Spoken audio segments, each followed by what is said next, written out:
At dahil nga marami nagtatanong kung paano ko gawin yung ice candy na ginawa ko sa aking previous video, gagawa ulit tayo ngayon.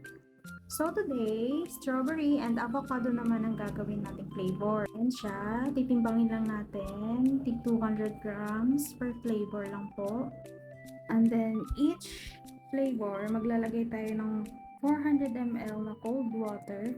And then i-mix lang natin gamit ang ating hand mixer. Yan, mix-mix lang hanggang sa lumapot at hanggang maging ganito na yung consistency niya. Yan. After that, ita-transfer na natin siya sa ating squeeze bottle. Yung size pala ng squeeze bottle na gamit ko dyan is 1000 ml or 1 liter.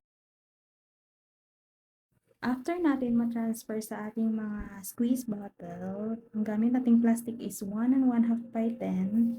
So, ayan. As you can see sa video ko po, ganyan po ako maglagay ng mixture para malinis at pulido po yung pagkagawa natin. Ayan. Then, i-add lang natin yung avocado flavor. And then, i-wrap lang. Itatali lang natin siya ng ganyan. And then, ikakat natin yung dulo para mas malinis tingnan. Yan. Ang cute ng color niya, di ba? Ang cute ng color combination. Sobrang attractive sa mga bata sa school. Kaya mabenta talaga tong Lara Ice Cream Premium Premix na ginagawa kong ice candy.